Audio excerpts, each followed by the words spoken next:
The moment I realized I'd been invisible to her for 10 years was the same moment she finally saw me. It happened on a rain-soaked Tuesday in Seattle, in the parking lot of a hospital where her father had just been given 6 months to live, and she collapsed into my arms like I was the only solid thing left in a world that had suddenly turned to quicksand. Her tears soaked through my shirt, her fingers clutched my jacket with a desperation I'd never felt from her before, and somewhere between her broken sobs and whispered confessions of fear, something fundamental shifted between us. I'd been Daniel, her best friend since freshman year of college, the guy who helped her move, who fixed her computer, who listened to her talk about every man she'd ever loved except me. But in that parking lot, with the rain washing away a decade of pretending I didn't love her, I became something different. I became the person she needed, and somehow, impossibly, that changed everything. If you believe in the power of friendship, in second chances, and in love that waits patiently in the shadows until the right moment arrives, please hit that like button right now, drop a comment sharing your own story of unexpected love, share this video with someone who needs hope, and subscribe to our channel so you never miss these heartfelt stories that remind us what truly matters in life. Sarah and I met at the University of Washington during one of those miserable Seattle autumns where the rain never stops and everyone walks around campus looking half-drowned and utterly defeated. She was a philosophy major trying to fulfill a science requirement, and I was a biology student who'd somehow ended up in the same introductory astronomy class. The professor had assigned group projects, randomly pairing us together, and I remember thinking she was the most beautiful person I'd ever seen, even with her hair plastered to her face from running through the rain and mascara smudged under her eyes. We spent 6 weeks meeting at coffee shops and the library, arguing about whether the universe was infinite or just incomprehensibly large, whether time was linear or circular, whether anything we did mattered in the grand cosmic scheme. She made me think differently about everything. She made me want to be smarter, funnier, better, and by the end of that semester, I was completely, hopelessly, irreversibly in love with her. But I never said anything, because the same week our project ended, she started dating Marcus, a senior on the rowing team with perfect teeth and a trust fund, and the kind of effortless confidence I never possess. I watched her fall for him with a smile plastered on my face, offering advice when she asked, listening to her gush about their dates, pretending it didn't tear me apart. When they broke up 8 months later, I thought maybe it was my chance, but before I could gather the courage to say anything real, she was seeing someone else. And then someone else after that. A pattern emerged over the years. Sarah would date guys who looked good on paper, guys who seemed exciting and spontaneous and everything I wasn't. They'd sweep her off her feet with grand gestures and romantic weekends and promises they never intended to keep. Then they'd disappoint her, reveal themselves to be selfish or unfaithful or simply not interested in anything deeper than surface-level romance. And every single time, I was there to pick up the pieces, to remind her of her worth, to make her laugh when she wanted to cry, to be the constant, reliable, utterly friend-zoned presence in her life. 10 years of this. 10 years of being the person she called first, with good news and bad, the person whose couch she crashed on after breakups, the person who knew her coffee order and her favorite terrible reality TV shows and exactly how to make her smile when the world felt heavy. 10 years of watching her choose everyone but me, of convincing myself that having her in my life as a friend was enough, that I should be grateful for whatever pieces of herself she was willing to share. I dated other people during those years, trying desperately to move on, to find someone who could make me forget about Sarah. There was Jennifer, who was kind and smart but ultimately couldn't compete with a ghost. There was Amanda, who actually called me out one night, telling me I was emotionally unavailable because I was clearly in love with someone else. She was right, of course. I ended things the next day. After Amanda, I stopped trying. I threw myself into my work as a marine biologist, spent my weekends volunteering at the aquarium, built a life that looked full from the outside but felt hollow at its core. Sarah and I fell into a comfortable rhythm that everyone around us could see was more than friendship except us, or maybe except her. My mom stopped asking if we were dating and started asking when I was going to tell Sarah how I felt. My colleagues assumed we were together and seemed confused when I corrected them. Her friends would get drunk and tell me I was perfect for her, that they didn't understand why she couldn't see it.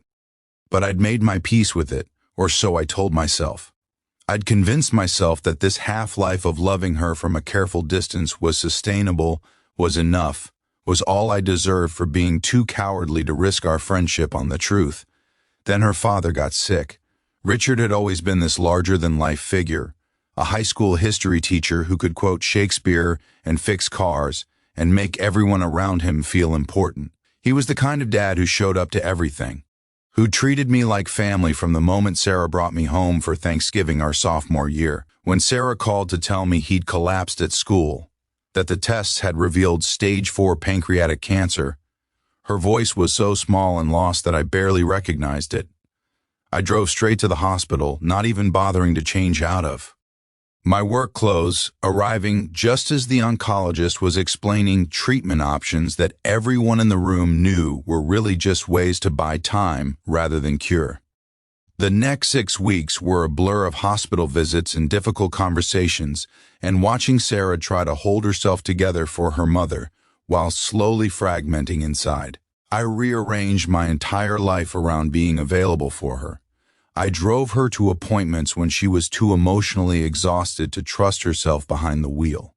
I sat with Richard when Sarah needed breaks, listening to him tell stories about his life, about his regrets and his joys, about how proud he was of his daughter.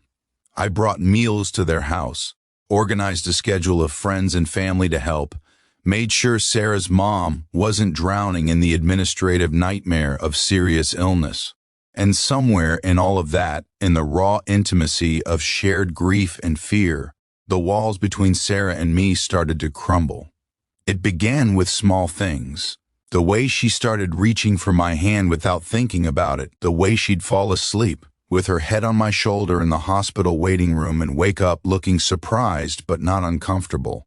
The way she started saying thank you for things I'd been doing for a decade, as if she was finally seeing the care I'd been offering all along. Then came the night she showed up at my apartment at 11 p.m., not crying for once, but looking lost in a different way. Her father had good days and bad days, and this had been a good one, almost normal, which somehow made everything worse because it reminded her of what she was losing. She asked if she could stay, said she couldn't bear to be alone in her apartment with her thoughts. I made tea and we sat on my couch, and she started talking about fear, about how nothing in her life felt solid anymore, about how everyone she'd ever counted on romantically had eventually let her down. Then she looked at me with these eyes that seemed to be seeing me for the first time and said something I'd waited 10 years to hear. She said that I was the only person who'd never disappointed her, never walked away, never put myself first when she needed someone. She said she didn't know what she'd do without me, couldn't imagine navigating any of this without me beside her. And then, in a voice barely above a whisper, she asked why I'd stayed all these years, what I was getting out of a friendship where I seemed to give everything and ask for nothing in return.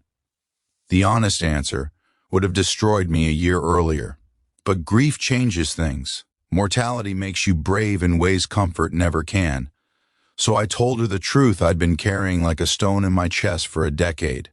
I told her I'd been in love with her since that first astronomy project, that every moment of our friendship had been colored by feelings I'd buried because I valued her presence more than I valued my own peace. I told her about the nights I'd gone home after listening to her talk about other men and felt like I was suffocating.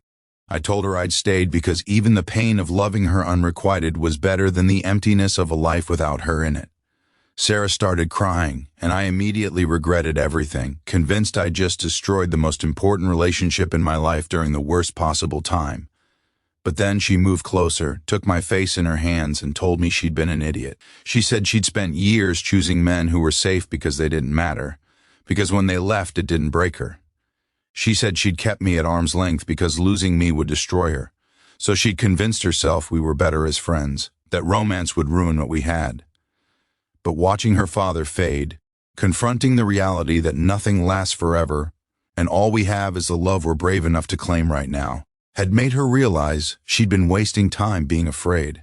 If this story is touching your heart, if you've ever been the one waiting or the one who finally opened their eyes, please show your support by liking this video, leaving a comment about your own journey with love and friendship, and sharing this with someone who needs to hear that it's never too late to choose the person who's been there all along.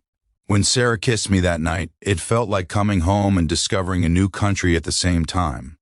All the years of friendship meant we already knew each other's rhythms, our patterns, what made each other laugh and think and feel safe.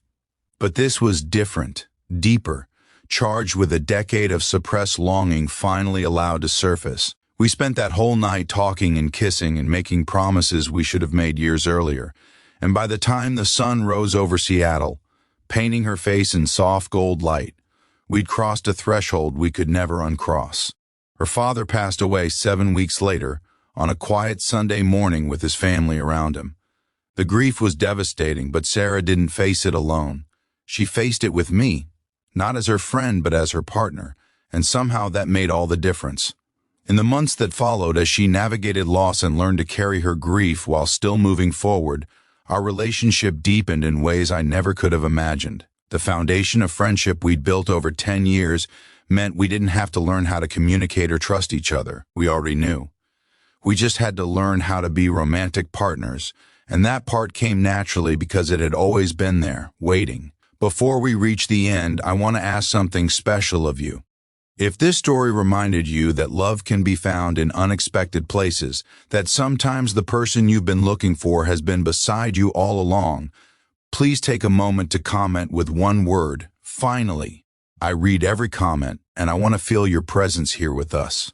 A year and a half later, I proposed to Sarah at the aquarium where I work, in front of the jellyfish exhibit that had always been her favorite. I told her that jellyfish have survived for over 500 million years because they're adaptable, because they don't fight against the current but learn to move with it. I told her our love was like that, something that had survived a decade of wrong timing and missed signals because it was strong enough to wait for the right moment. She said yes before I even finished talking, laughing and crying at the same time, and every person in that dim blue room full of drifting jellyfish applauded like they'd been waiting for this too. I was just a friend for 10 years. Then the world changed, the way worlds do when confronted with mortality and loss and the urgent realization that time is the one thing we can never get back. Sometimes love doesn't announce itself with fireworks. Sometimes it waits quietly in the background of your life, patient and persistent, until the moment you're finally ready to see it. Sarah sees me now, really sees me, and I see her too, not as an impossible dream but as my partner, my home, the person I was always meant to find. The world had to break her heart before she could open it wide enough to let me in. But we're here now, and that's all that matters. That's everything that matters.